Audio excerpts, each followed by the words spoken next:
3-year-old Lily Martinez wandered away from Sunshine Daycare's playground on June 10, 2010. 14 years later, a 17-year-old young woman walked through the doors of the building that now housed Rainbow Learning Center, carrying a worn family photograph and asking if anyone remembered a little girl who used to play here. Same dark curls, same bright smile, but now tall and confident with stories of survival that would prove some missing children do find their way home. Forever changed, but fine. The afternoon of June 10, 2024 began with quiet efficiency at Rainbow Learning Center, the daycare facility built from Sunshine Daycare's ashes. Miss Sarah Mitchell supervised nap time for 12 sleeping toddlers, while Director Jennifer Walsh prepared afternoon activities in the kitchen that still smelled of fresh renovation paint. At exactly 2:15 p.m., the rainbow-painted doors chimed as someone entered. Miss Sarah looked up expecting a parent, but found herself staring at a poised 17-year-old with familiar dark curls and intelligent brown eyes that sparked immediate recognition despite 14 impossible years. The young woman stood confidently, wearing jeans and a blue sweater, clutching a worn photograph with frayed edges. "Excuse me," she said, her voice carrying gentle strength. "I'm looking for someone who might remember me. My name is Lily Martinez, and I used to go to daycare here when I was little." The words hit Miss Sarah like lightning. The voice was deeper now, mature and articulate, but carried the same gentle cadence she remembered from a chattering 3-year-old who had asked endless questions about butterflies and sandbox kingdoms. This was impossible. The child who had vanished without explanation had returned as a young woman. "Lily," Miss Sarah whispered, her hand flying to her chest. "But you disappeared 14 years ago. We searched everywhere. The police, the FBI, hundreds of volunteers. We looked for months." The teenager's expression softened with understanding. "I know. I'm so sorry it took me this long to come back. I had a lot to figure out first, and it wasn't safe to return until recently." She studied Miss Sarah's face intently. "You look exactly like I remembered you would when you got older. I used to imagine what everyone would look like when I finally made it home." Director Jennifer Walsh emerged from her office, drawn by voices that carried impossible weight.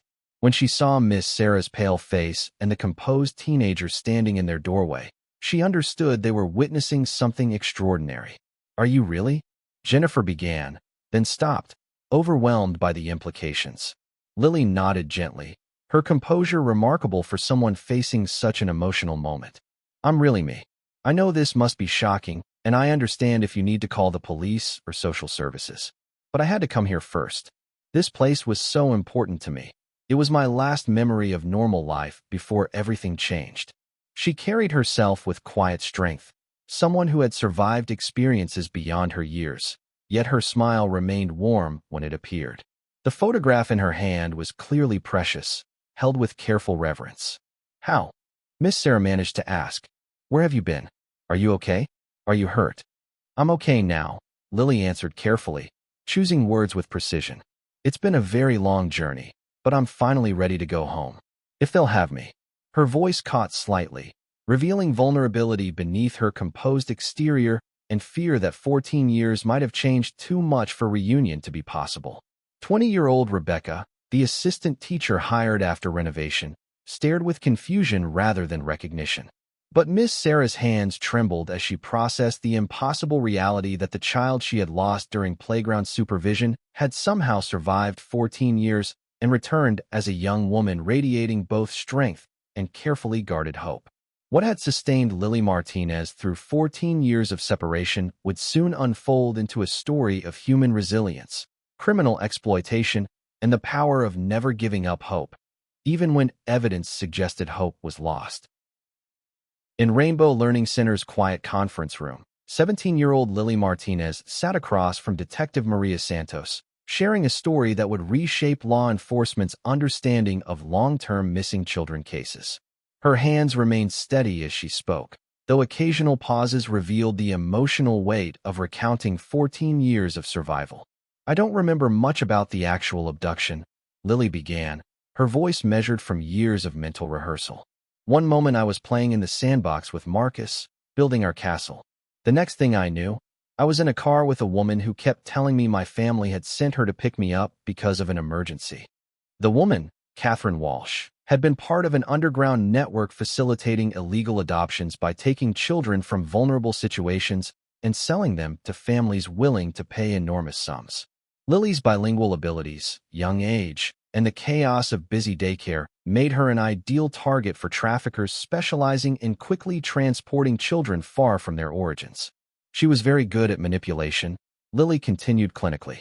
She knew exactly what to say to keep me calm and cooperative.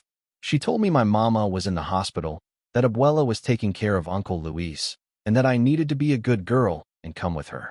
When you're 3 and scared, you believe adults who seem to have answers. The journey from Ohio to Montana took 3 days of careful travel, with Catherine using sedatives disguised as children's medicine and psychological manipulation to keep Lily compliant during cross-country transportation. They stayed in cheap motels where Catherine presented herself as a single mother traveling with her daughter, using falsified documents identifying Lily as Sophia Walsh. She had a whole story prepared, Lily explained. If anyone asked questions, I was her adopted daughter from a previous relationship, and we were moving to Montana to start fresh after my biological father abandoned us. She coached me on what to say, and by the time we reached our destination, I was so confused and traumatized that I barely remembered my real life. The couple who purchased Lily, James and Patricia Brennan, lived on a remote ranch outside Kalispell, Montana, where few neighbors existed to ask questions about sudden family additions. They operated what appeared to be a legitimate cattle operation, but their real income came from facilitating illegal adoptions through corrupt social workers, falsified documents, and systematic kidnapping operations spanning multiple states. They weren't monsters in the obvious sense, Lily said carefully. They fed me, clothed me, made sure I learned to read and write. But they were cold, calculated, like I was an investment rather than a daughter.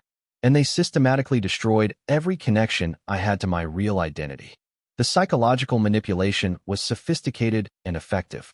The Brennans enrolled Lily in homeschool under the name Sophia Brennan, created false medical records showing her Montana birth, and gradually convinced her that memories of the Martinez family were childhood fantasies. They told me I had been in foster care before adoption, and that I sometimes confused memories from different placements, Lily continued. When I asked about speaking Spanish or remembered Abuela's songs, they said those were things I'd picked up from television or other foster children. They made me feel crazy for remembering my real life. Ranch isolation made controlling Lily's information access easy. No television, limited internet, rare town trips meant little opportunity to encounter news coverage about her disappearance or missing children campaigns that might trigger recognition. The breakthrough came when 12-year-old Lily accompanied Patricia to Kalispell Library for a supervised homeschool research project. While Patricia browsed magazines, Lily's curiosity led her to other computer terminals, where a random search about missing children yielded results that stopped her heart. The phone call that would restore Carmen Martinez's shattered world came at 3:47 p.m. on June 10, 2024, while she conducted volunteer training at Missing Children of Ohio headquarters. Detective Santos's voice carried careful professionalism. Ms. Martinez, I need you to come to the station immediately. We have a young woman here who claims to be your daughter Lily, and preliminary evidence suggests her claim may be legitimate. Carmen's training materials scattered as the words hit her like lightning. After 14 years of false leads and shattered expectations, the possibility of Lily's return felt too dangerous to embrace. Her hands shook as she gathered belongings, while volunteers who knew her story stared with recognition. This moment represented either the miracle sustaining every missing children's advocate or another devastating disappointment. The drive to the police station became a blur of memory and desperate prayer. Carmen had traveled this route hundreds of times, responding to calls about possible sightings that inevitably led to other families' children. This time felt different. Detective Santos's voice had carried genuine conviction rather than cautious optimism that usually preceded disappointment. Luis Martinez received the call at Lily's Legacy Building headquarters, the construction company that had grown from his need to channel grief into purpose. His secretary watched her normally composed boss collapse into his desk chair, weeping like his 3-year-old niece had just taken first steps instead of potentially returning as a 17-year-old stranger carrying his DNA, but 14 years of unknown experiences. Cancel everything for the rest of the week, Luis told his assistant, voice breaking. If this is real, if Lily is really coming home, then nothing else matters right now. The construction crew that had heard Lily's story countless times began gathering in the parking lot without being asked, ready to provide whatever support their boss needed. Luis's dedication to missing children's causes had made Lily's story part of company culture, and her potential return felt like victory for everyone who had contributed to searches, reward funds, and charitable work keeping her memory alive. Lily Martinez, now 76 and requiring daily assistance, listened to Carmen's trembling call from her recliner in the apartment where Lily's bedroom remained exactly as it had been in 2010. The old woman's arthritis had worsened significantly, but her mind remained sharp and faith unwavering. Bring her home, Mija, Elena whispered with quiet dignity. I always knew she would come back to us. I felt it in my heart every morning when I lit the candle. The bedroom shrine Elena had maintained for 14 years testified to a grandmother's unshakable belief in miracles. Lily's toddler clothes hung precisely as Carmen had left them, while newer additions reflected Elena's faith that her granddaughter would return. Age-appropriate clothing purchased each birthday, books chosen for the young woman she would become, and photographs of family events arranged so Lily could see what she had missed. The Martinez family's journey through 14 years of loss had transformed them in ways that would profoundly impact reunion with Lily. Carmen's evolution from aspiring nurse to nationally recognized victim advocate had given her expertise in trauma recovery that would prove invaluable for helping her daughter readjust to freedom. Her work with other missing children families had taught her that reunion, while joyful, required patience, professional support, and realistic expectations about healing. Luis's construction business had become a vehicle for honoring Lily's memory while helping other families facing similar tragedies. Lily's legacy building donated 10% of profits to missing children organizations, provided free services for building safe houses and family resource centers, and employed several parents of missing children who needed flexible work arrangements accommodating ongoing search efforts. As they prepared to potentially reunite with the daughter and granddaughter who had shaped 14 years through her absence, the Martinez family carried both tremendous hope and realistic awareness that reunion would require as much strength as separation had demanded.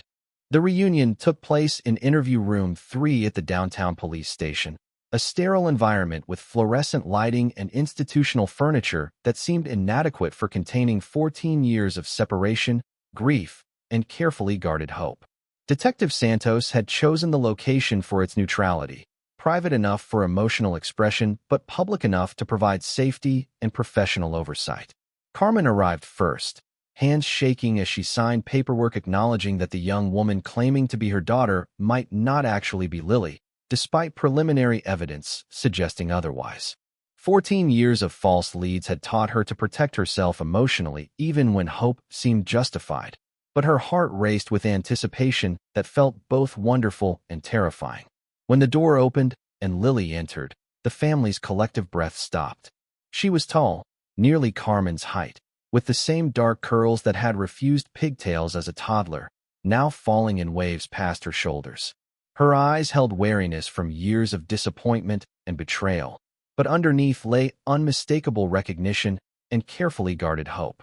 "Mama," Lily said softly, the Spanish word emerging naturally despite years of suppression.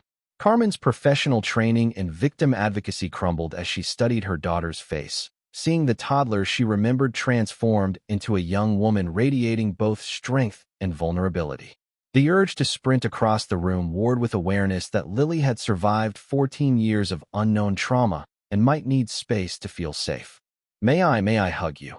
Carmen asked, voice breaking as she prepared for possible rejection. Lily's careful composure cracked as she nodded and stepped into her mother's arms. They held each other while 14 years of separation dissolved into desperate relief, both crying too hard to speak. The embrace lasted long enough for healing to begin and short enough to acknowledge that rebuilding their relationship would require patience, time, and professional support.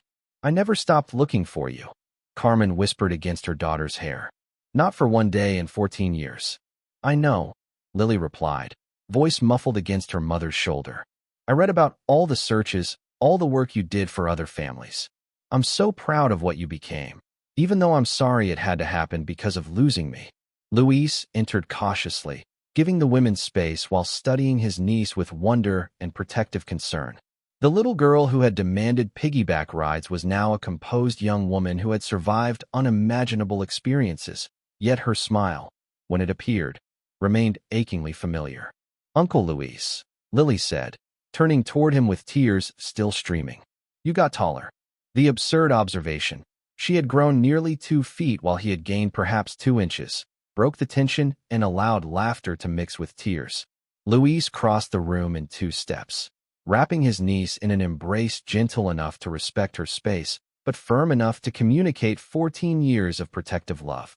Elena's reunion took place at the apartment, in the living room where family photographs documented 14 years of life that had continued without Lily but never forgotten her. The sight of her grandmother, noticeably older and more frail, brought fresh tears as they held each other with desperate tenderness. "Abuela," Lily whispered, kneeling beside Elena's wheelchair. "I never forgot your songs. I sang them to myself when I was scared, when I needed to remember who I really was." Elena's hands shook as she touched her granddaughter's face, tracing features that had matured but remained fundamentally recognizable. "Sing with me now, Mija," she requested, and their voices blended in Spanish lullabies that had connected them across 14 years of separation and 2,000 miles of distance. That first night, Lily slept in her childhood bedroom, surrounded by evidence of the life stolen from her, but also proof of family's unwavering love. The investigation into Lily's abduction became one of the largest human trafficking cases in federal history, with her detailed documentation and mature testimony providing crucial evidence that had eluded law enforcement for over a decade. FBI Special Agent Rebecca Martinez coordinated with agencies across 5 states to dismantle a criminal network that had operated with near impunity since the early 2000s. Lily's careful documentation during captivity proved invaluable to investigators. The secret journal she had maintained contained names, dates, conversations, and details about the Brennan Ranch operation that provided roadmaps for federal raids. Her photographic memory for seemingly insignificant details that were crucial for building criminal cases impressed experienced investigators. "She's the best witness I've encountered in 20 years of federal law enforcement," Agent Martinez told the prosecution team. "Her ability to recall specific conversations, license plate numbers, and operational details from years ago is extraordinary. But more importantly, she understands how this network operated, which gives us strategic advantages we've never had before." The arrest of James and Patricia Brennan at their Montana ranch yielded evidence exceeding investigators' expectations. Financial records showed payments for dozens of illegal adoptions over nearly 2 decades, while correspondence revealed connections to corrupt social workers, falsified document specialists, and transportation networks moving stolen children across state lines with sophisticated efficiency. Catherine Walsh, who had initially taken Lily from the daycare playground, had died in a car accident in 2018, taking many operational secrets with her. However, her personal belongings, discovered in a storage unit rented under false identification, contained records helping identify other victims and trace the network's expansion from local operations to interstate trafficking. "These people treated children like merchandise," Prosecutor David Chun explained during the press conference announcing arrests. "They had catalogs, pricing structures, and delivery systems that would be impressive if they weren't utterly horrific." Lily Martinez's courage in documenting their operations and testifying against them has given us evidence needed to dismantle this network permanently. The trial proceedings required Lily to relive traumatic memories while facing media attention that threatened to overwhelm her carefully constructed emotional stability. Carmen took extended leave from victim advocacy work to support her daughter through the legal process, while Luis hired private security to protect their family from reporters seeking exclusive interviews. Lily's testimony was powerful and precise, delivered with the same composure she had shown throughout her ordeal. She answered questions about her abduction, transportation, and years of psychological manipulation without breaking down, though Carmen could see the emotional toll in her daughter's exhausted posture during court recesses. I want other families to get their children back too, Lily explained during her victim impact statement.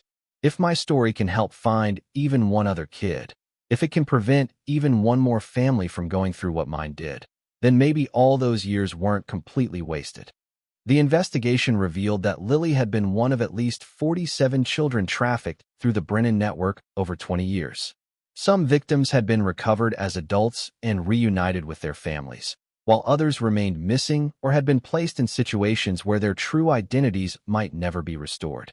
Federal agents worked with Lily to identify other children she had encountered during captivity, leading to raids on facilities in Nevada, Arizona, and Colorado. The rescue of 6 additional children, ranging in age from 4 to 16, provided other families with reunions they had dreamed about while validating Lily's decision to endure testimony trauma. The Brennan convictions brought life sentences without possibility of parole for both traffickers, while their testimony led to additional arrests throughout their network. 6 months after initial arrests, federal authorities announced that the investigation had led to rescuing 19 additional children and arresting 37 individuals involved in various aspects of the trafficking network.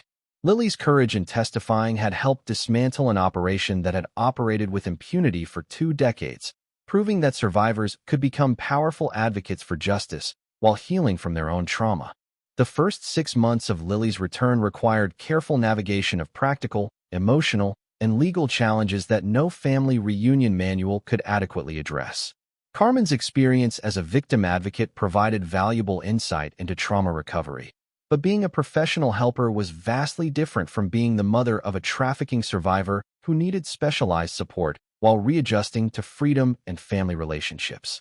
Lily's educational needs presented immediate challenges requiring creative solutions, while the Brennans had provided basic homeschooling meeting Montana's minimal requirements. Her knowledge gaps were significant in mathematics, science, and social studies. However, her self-directed learning during escape planning had given her advanced skills in research, critical thinking, geography, and psychology that impressed educational consultants. She reads at a college level and has incredible analytical abilities, explained Dr. Jennifer Walsh, the educational psychologist who assessed Lily's academic standing. But she's never taken standardized tests, never participated in peer learning environments, and has significant gaps in foundational subjects. She needs a customized program that builds on her strengths while addressing areas where she lacks formal education. The decision to enroll Lily in an accelerated GED program rather than traditional high school reflected both her academic abilities and psychological needs. Classroom environments with teenagers her age felt overwhelming after years of isolation, while the structure and predictability of individualized tutoring provided safety that group settings couldn't offer. Carmen reduced her work schedule at Missing Children of Ohio to support Lily's educational needs while maintaining enough professional activity to preserve their financial stability. The family's income had grown substantially during Lily's absence. Luis's construction company generated steady profits, while Carmen's advocacy work provided salary and speaking fees. But Lily's return brought new expenses for therapy, tutoring, legal proceedings, and medical care. Dr. Sarah Chin's family therapy sessions revealed complex dynamics of reuniting with a daughter who had been forced to develop survival skills, including emotional detachment, hypervigilance, and difficulty trusting authority figures. Lily's psychological development had been shaped by 14 years of manipulation and control, creating patterns that served her well in captivity but required careful adjustment for healthy family relationships. Lily learned to survive by being compliant and observant, Dr. Chun explained to Carmen and Luis during a family session. She became an expert at reading people's emotions and anticipating their needs because her safety depended on keeping her captors satisfied. Now she needs to learn that she doesn't have to earn love or safety, that she belongs in this family simply because she exists. The process of rebuilding trust required patience from everyone involved. Lily struggled with accepting gifts or privileges without providing something in return, while Carmen fought the urge to overprotect her daughter from any potential source of stress or disappointment. Luis found himself walking on emotional eggshells, afraid that his protective instincts might feel overwhelming to a niece who had survived years of control and manipulation. Elena's relationship with Lily proved most naturally comfortable, perhaps because her physical limitations created a dynamic where Lily could provide care and assistance without feeling powerless. Their evening conversations in Spanish helped restore Lily's connection to her cultural identity while giving Elena opportunities to share family history and traditions interrupted by the abduction. The practical aspects of reintegration proved surprisingly complex. Lily had no official identification, no social security number on record, and no documentation of her existence beyond missing person reports filed in 2010. Obtaining a birth certificate, social security card, and other essential documents required legal proceedings that took months to complete. "This is going to take time," Lily had said during their first evening together. "I'm not the same person I was at 3, and you're not the same people either. We all had to survive without each other, and that changed us. But I want us to learn who we are now, together." 2 years after her return, 19-year-old Lily Martinez walked across the stage at her GED graduation ceremony, wearing a cap and gown representing far more than academic achievement. In the audience, Carmen, Luis, and Elena watched with tears of pride for the young woman who had refused to let her stolen childhood define her entire future or limit her aspirations for helping other trafficking survivors. Lily's valedictory speech, delivered to an audience including trafficking survivors, law enforcement officials, and missing children advocates, focused on resilience, hope, and the responsibility that comes with surviving experiences that destroy others. 2 years ago, I was still captive, still believing lies about who I was and where I belonged. She began, her voice carrying quiet strength that had sustained her through testimony, therapy, and rebuilding family relationships. Today, I'm here not because I'm extraordinary, but because I had people who never stopped looking for me, and because I eventually found courage to look for them. Every missing child deserves that same commitment, that same hope, and that same chance to come home. Her words were directed specifically at families in the audience still searching for their missing children, offering evidence that long-term disappearances could end in reunion rather than resignation. Her acceptance to Harvard Law School came with a full scholarship funded by the Sunshine Foundation, an organization established by Margaret Chin specifically to support trafficking survivors who demonstrated academic excellence and commitment to victim advocacy. Lily's application essay, detailing her plans to specialize in cases involving missing and exploited children, had impressed the selection committee with its combination of personal insight and professional ambition. "The legal system needs advocates who understand these crimes from the inside," Lily had written. "My experience as a victim gives me unique insight into what survivors need to heal and what systemic changes are necessary to prevent future trafficking. I want to be the lawyer I needed when I was captive, someone who understands that justice for victims requires more than punishment for perpetrators." The Martinez family had learned to function as a unit again, though their relationships bore complexity that comes from trauma, separation, and healing. Carmen's work with missing children of Ohio had evolved to focus specifically on long-term cases and family reunification, using her experience with Lily's return to help other families navigate challenges of welcoming home children changed by their experiences. Luis's construction company had expanded to include a nonprofit division building safe houses and transitional housing for trafficking survivors, while maintaining charitable contributions to missing children organizations. The business had grown specifically because clients understood they were supporting an enterprise representing something. 5 years after her return, 22-year-old Lily Martinez stood in the same playground where she had disappeared as a 3-year-old. Now as a Harvard Law School graduate preparing to begin work as a prosecutor specializing in cases involving missing and exploited children. The rainbow-painted doors of Rainbow Learning Center represented both the end of her childhood and the beginning of her life's work, ensuring other families wouldn't endure 17 years of separation and uncertainty. Her law school graduation had been attended by the entire extended community that had supported the Martinez family through their darkest years and celebrated their remarkable reunion. Carmen's colleagues from Missing Children of Ohio, Luis's construction crews, Elena's church congregation, and dozens of families helped by Lily's advocacy work filled the Harvard ceremony with a delegation understanding they were witnessing something extraordinary. A trafficking survivor who had transformed trauma into expertise that would protect countless other children. The Martinez family's evolution from devastated victims to effective advocates had created a model for turning personal tragedy into systemic change. Carmen's work with missing children of Ohio had expanded to include international consulting on family reunification, while Luis's construction company had built safe houses and resource centers in 12 states, employing several parents of missing children who needed flexible work arrangements accommodating ongoing search efforts. Elena, now 81 and requiring full-time care, remained the family's spiritual center and source of wisdom about patience, faith, and the power of unconditional love. Her bedroom had become a gathering place where Lily shared law school stories, Carmen discussed challenging cases, and Luis planned projects honoring the memory of children who hadn't been as fortunate as their granddaughter. Lily's first position as Assistant District Attorney in the Crimes Against Children Unit represented the culmination of years of preparation that had begun during captivity, when she first realized survival required understanding the system that had failed to protect her. Her unique perspective as both survivor and legal professional would allow her to prosecute traffickers while advocating for victims in ways traditional prosecutors couldn't match. The office she was assigned contained 2 photographs summarizing her journey, one showing a 3-year-old playing in a sandbox, and another showing a confident law school graduate ready to change the world. Between them hung a simple plaque with words that had guided her life since returning home.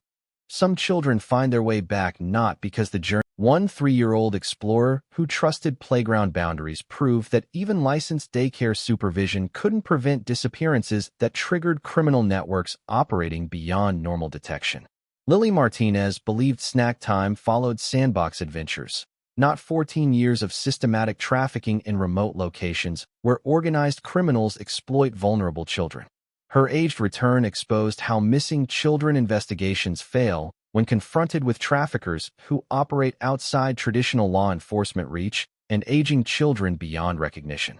The criminal documents revealing their operations became evidence that some disappearances transcend our understanding of organized crime and child exploitation. Those 14 missing years of psychological manipulation revealed trafficking technologies that law enforcement never imagined. Proof that when children vanish completely, they might return as living evidence of criminal enterprises that monitor communities for threats to their operations. How many other missing children have been preserved in remote trafficking networks by criminal entities who detect law enforcement patterns? What happens when our search methods become useless against traffickers who operate beyond traditional investigation techniques? Can missing children cases be solved when the victims themselves become proof that reality has predators watching over vulnerable communities for profitable opportunities? Tell us, have you noticed unexplained child disappearances that might indicate systematic intervention by organized trafficking networks?